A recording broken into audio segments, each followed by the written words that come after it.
E aí, pilotos, tudo bem? Primeiro eu quero agradecer aí as milhares de inscrições no canal e agradecer também aí as centenas de mensagens que eu venho recebendo. A partir deste vídeo, pensei em falar algumas coisas, né, para você que está aí começando agora, de repente, com drone, né? Falando de algumas experiências, né? E vou dividir isso em pequenos vídeos, em doses homeopáticas, né?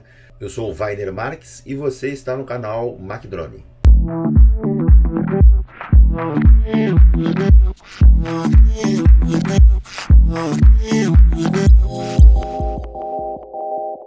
Você comprou o drone, está aí todo animado com equipamento, né, ou já está utilizando aí há pouco tempo. É preciso ter alguns cuidados, né? É preciso primeiro dar uma olhada no manual, ler o manual, conhecer o equipamento, saber as limitações, quanto ele aguenta de vento, ter noção das questões de interferência.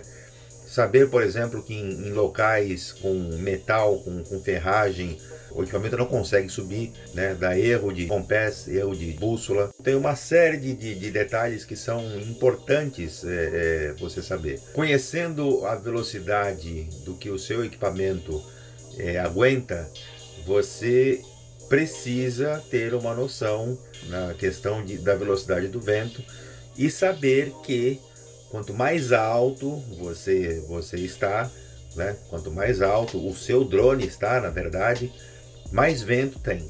Você pode lançar mão aí de um equipamento chamado anemômetro, né? Que mede a velocidade do vento, mas a velocidade do vento ela vai ser medida à sua altura. Isso quer dizer que o drone subindo aí a 100 metros, por exemplo, a velocidade que ele vai encontrar ali é outra. Se você estiver próximo, por exemplo, de algumas edificações, é bem possível que essas acabem formando uma barreira e fazendo com que o vento, de repente, não incida com tanta velocidade. Se estiver ventando, você já vai saber, né, que ele vai acabar utilizando mais a bateria para poder se manter no lugar. Porque a maioria dos equipamentos, né, que tem GPS, quando você solta a mão do controle, ele para. Então imagina, está ventando, né, o vento está empurrando o aparelho ali para sair do lugar e ele fica no lugar, né, ele fica paradinho no lugar. Eu vou falar aí do equipamento que eu utilizo, né, já usei um Phantom 3, já usei Phantom 2, e uso atualmente o Mavic Pro. De acordo com o fabricante, a bateria dura em torno de 25 a 27 minutos, mais ou menos, né? Mas isso se você for quase a zero de carga, né? O que não é recomendável também para que a bateria possa se manter, né, íntegra por muito mais tempo. Quando a bateria é nova, né, ela aguenta muito mais tempo, mas uma bateria com muito mais recargas, né, para lá dos 300, né, e dependendo da vida que você tenha, né, geralmente 2 anos e pouco, a bateria começa a cair um pouco. E falando em bateria do Mavic são 3 células, né? No software você consegue identificar como é que estão as voltagens das células. Se a bateria estiver ali com uma variação pequena na voltagem, não é problema nenhum.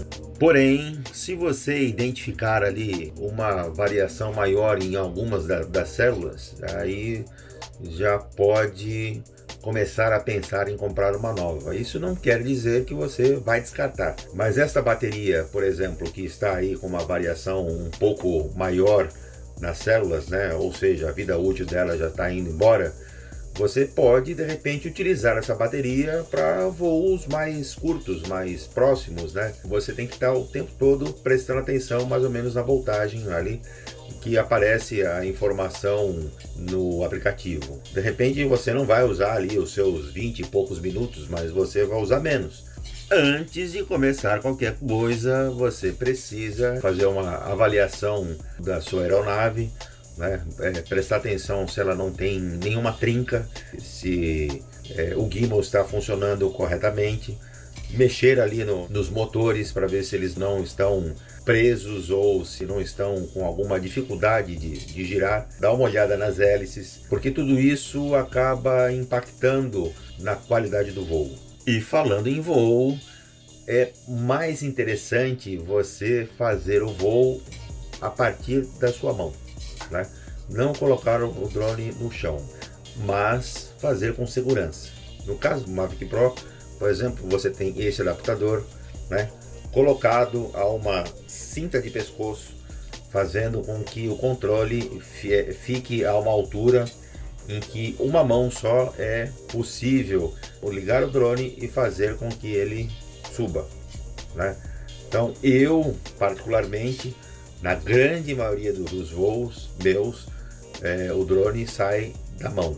Quando você coloca no chão, a hélice está jogando o ar para baixo para fazer com que o drone suba. Então acaba tendo um vórtice, né? Ele joga poeira e puxa, joga poeira e puxa. E a poeira ela pode entrar no motor, né? E pode, com o tempo, gerar um problema. Se não fizer na mão, em cima de uma mesa, em cima de alguma outra superfície que não esteja no chão. Esse é o mais recomendado. Também é extremamente importante você saber as condições climáticas, se vai ter rajada de vento, a quantidade de satélites disponíveis, se tem interferência magnética das explosões solares, né? E existem diversos programas aí que te dão essa informação, mas um dos mais utilizados pela grande maioria dos droneiros é o Avi Forecast. Ele te dá uma quantidade muito grande de informações, inclusive ele vai dizer para você se no local onde você está, se é recomendável o voo ou não. Ele dá o nível de KP, né, que é o índice de tempestade geomagnética. Se esse nível estiver alto, é provável que ocorra interferência nos satélites, né, na parte de localização. E é possível que o drone se perca. Você está voando lá a uma distância razoável, né, a um ponto de repente que você não está mais enxergando o equipamento e por um motivo ou por outro o sinal é interrompido, né, por uma interferência, por um motivo qualquer. O que vai acontecer? O drone ele vai voltar à posição de saída de acordo com o GPS, mas, né, se essas tempestades geomagnéticas estiverem fortes e o nível de satélite estiver baixo, pode ser que ele se perca e aí ele não volta para o ponto da onde ele saiu, né? Então é preciso ter noção das condições climáticas do momento para que você possa ter um voo seguro e que o seu drone possa voltar, né, sem problema nenhum. Sabendo as condições climáticas, se você tem noção, por exemplo, que vão ocorrer rajadas de vento, mas a gente não sabe exatamente quando isso vai acontecer. Isso não quer dizer que você não possa fazer o seu voo. Dependendo daquilo que você for fazer, na verdade é melhor realmente não levantar, dependendo da velocidade do vento. A previsão da rajada de vento é uma previsão, né? É aproximado, você não sabe exatamente se vai ser um pouquinho a mais ou um pouquinho a menos. Se porventura o seu drone for atingido por uma rajada de vento, não fique nervoso. O que você deve fazer? Você deve baixar, né? Você viu que ele foi pego numa rajada de vento, você começa a baixar, que provavelmente numa altitude mais baixa o vento não vai estar mais forte, e aí você consegue trazer ele de volta, né? Isso pode acontecer, então não fique nervoso. Lançando mão desse aplicativo, onde você tem ali a informação das tempestades geomagnéticas, que você vai saber a quantidade de satélites que estão mais ou menos disponíveis. Você pode utilizar um anemômetro, né, que é para você ter uma noção do voo, né, do que o seu drone vai encontrar, né? Lembrando que quanto mais alto o drone subir, menos barreiras ele vai encontrar. O Mavic Pro ele aguenta ventos de até 25 km.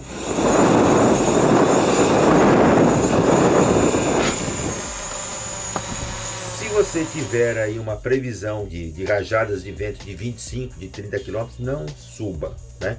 Se tiver no limite ali dos 25, não suba, porque existe a possibilidade de essa velocidade ser maior, né? E aí de repente você pode perder o equipamento. E quanto mais vento o drone estiver recebendo, menor vai ser o tempo da bateria, né? Como ele é um equipamento que se mantém no local de acordo com a posição do GPS, o vento está empurrando o aparelho e ele está tentando se manter no lugar. Isso quer dizer que ele está utilizando mais energia. E a bateria, que deveria durar aí os seus 25 minutos, não chega às vezes a 20 minutos, às vezes um pouco menos que isso. Uma bateria é muito pouco. Você vai precisar aí pelo menos de 3 baterias, né, para começar a ficar interessante.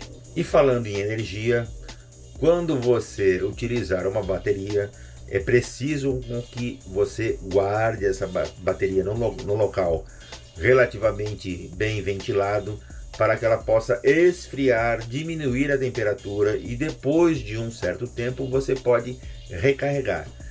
Se você tirar a bateria e colocar no carregador para fazer o novo carregamento, né, o que vai acontecer? Essa bateria provavelmente ela vai inchar, vai começar a desprender alguns gases e ela vai inchar. E isso vai fazer com que a conexão da bateria com o drone no casco, ele comece a forçar, pode quebrar o engate. Eu tenho um vídeo aí no canal de uma bateria minha que começou a inchar, né, já ficou numa certa condição. Eu até utilizei ela por um certo tempo, né, mas já não dava mais. Então eu acabei tentando desmontá-la, né.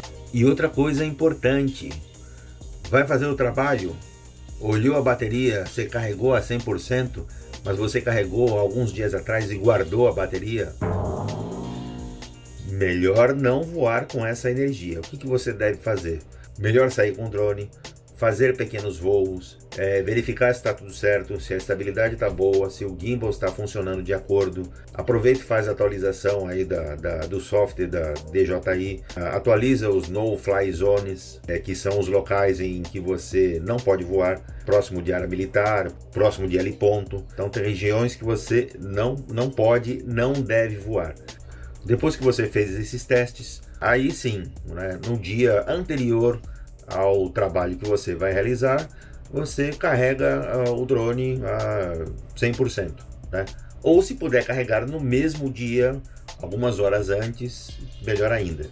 Porque quando você for fazer o trabalho, tiver que fazer algum movimento mais brusco ou que exija um pouco mais do drone, a bateria vai corresponder, ela vai entregar a energia necessária para a manobra da sua aeronave. Quanto ao armazenamento da bateria, ela até pode ser guardada a 100%, né?